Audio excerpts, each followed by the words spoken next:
Hello दोस्तों, आज के इस वीडियो में हम बात करने वाले हैं एसबीआई के large and mid cap mutual fund versus SBI के magnum mid cap mutual fund के बारे में। तो सबसे पहले हम इन दोनों म्यूचुअल फंड के पास रिटर्न्स के बारे में जान लेते हैं।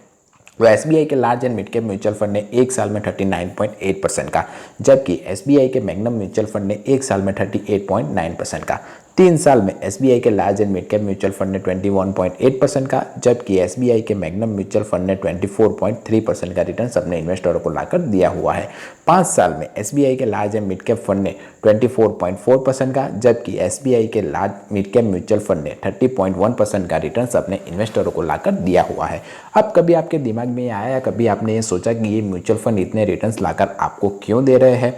तो आज आप मैं बता देता हूँ। तो एसबीआई का large and mid cap mutual fund share market में 1 से लेकर 250 के बीच के आने वाली कंपनियों में इन्वेस्टरों के पैसे को निवेश करता है, जबकि एसबीआई का magnum mid cap mutual fund share market में 151 से लेकर 250 के बीच में आने वाली कंपनियों में इन्वेस्टरों के पैसे को निवेश करता है। अब मेरी एक बात आप हमेशा गांठ बांध लीजिएगा, ये आपके लिए लाइफ टाइम लेसन है। जहाँ भी आपको ज़्यादा रिटर्न्स मिलेगा वहाँ पर रिस्क होगा। तो अगर आप जब कभी भी ज़्यादा रिस्क रिटर्न्स की लालच में जाओगे तो उसके सामने रिस्क भी उतना बड़ा होगा। तो जब कभी भी आप किसी भी चीज़ में या किसी भी इंस्ट्रूमेंट में निवेश करें तो एक बात आपके दिमाग में बांध दीजिएगा कि जहाँ जहाँ आपको रिटर्न ज़्यादा मिल रहा होगा वहाँ वहाँ रिस्क भी ज़्यादा होगा। तो अगर आप रिस्क टेकिंग कैपेबिलिटी वाले पर्सन हो तभी उस तरह के म्यूचुअल फंड में या उस तरह के इंस्ट्रूमेंट में इन्वेस्टमेंट करने के बारे में सोचिएगा। अब हम इन म्यूचुअल फंड की बेसिक डिटेल्स के बारे में जान लेते हैं।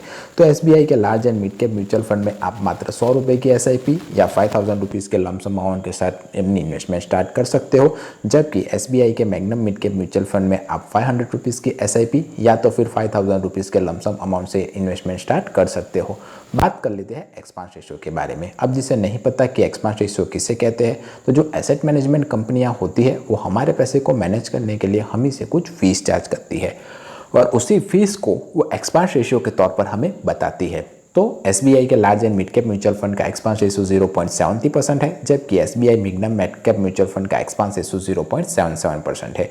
एनएवी यानी कि नेट एसेट वैल्यू, जिसकी वैल्यू हर दिन चेंज होती रहती है।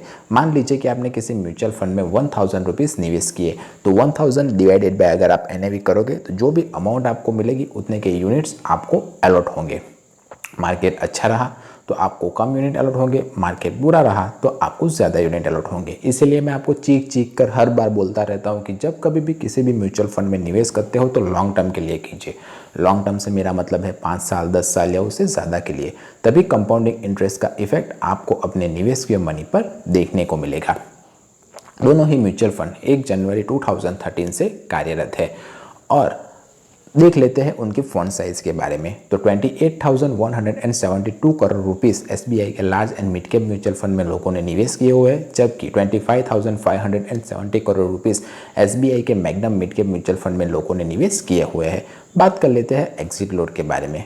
तो अगर आपने 30 दिनों के भीतर अपने निवेश किए पैसे को निकाल लिया तो आपको 0.10% का एग्जिट लोड चार्ज एसबीआई के large and mid cap mutual fund में देना पड़ेगा, जबकि अगर आपने 1 साल के भीतर अपने निवेश किए पैसे को निकाल लिया तो आपको 1% का एग्जिट लोड चार्ज एसबीआई के magnum mid cap mutual fund में देना पड़ेगा। अब हम देख लेते हैं कि इन दोनों म्यूचुअल फंड ने किन किन कंपनियों में इन्वेस्टरों के पैसे को निवेश किया हुआ है। तो एसबीआई के large and mid cap mutual fund ने HDFC bank, Reliance industry, ICICI bank, HDFC asset management company, Muthoot finance limited, state bank of India, Abbott India limited, Infosys limited, Voltas lamp, Coforge limited जैसी कंपनियों में इन्वेस्टरों के पैसे को निवेश किया हुआ है, जबकि एसबीआई के मैग्नम मिड कैप फंड ने AIA engineering limited, Thermax limited, L and T technology service limited, Schaeffler India limited, Carborundum universal limited, Coromandel international limited, Voltas limited, Crisil limited, Sundaram finance limited, Torrent power limited जैसी कंपनियों में इन्वेस्टरों के पैसे को निवेश किया हुआ है। मिस्टर सौरभ पंत एसबीआई के large and mid cap mutual fund को मैनेज करते हैं और मिस्टर भाविन विठलानी एसबीआई के magnum mid cap mutual fund को मैनेज करते हैं। एसबीआई की जो एएमसी है वो भारत की नंबर 1 एएमसी और सबसे पुरानी एएमसी है, वो 1987 से कार्यरत है।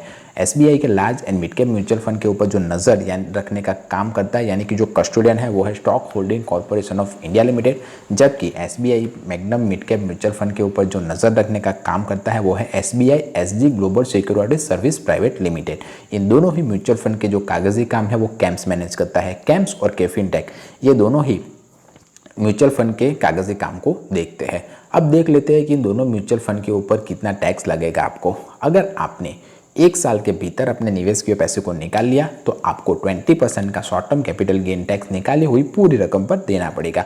और अगर आपने 1 साल के बाद अपने निवेश किए पैसे को निकाला तो आपको long term capital gain tax 12.5% का देना पड़ेगा, और उसमें से भी आपको 1,25,000 का अजम्पशन उस फाइनेंशियल ईयर के लिए मिल जाएगा। वीडियो अच्छा लगा हो, इन्फॉर्मेटिव लगा हो, आपको कुछ ज्ञान मिला हो तो वीडियो को लाइक कीजिए, चैनल को सब्सक्राइब कीजिए। कोई क्वेश्चन या क्वेरी हो तो आप मुझसे कमेंट करके पूछ सकते हो। मिलते हैं अगले वीडियो में, तब तक के लिए बाय बाय।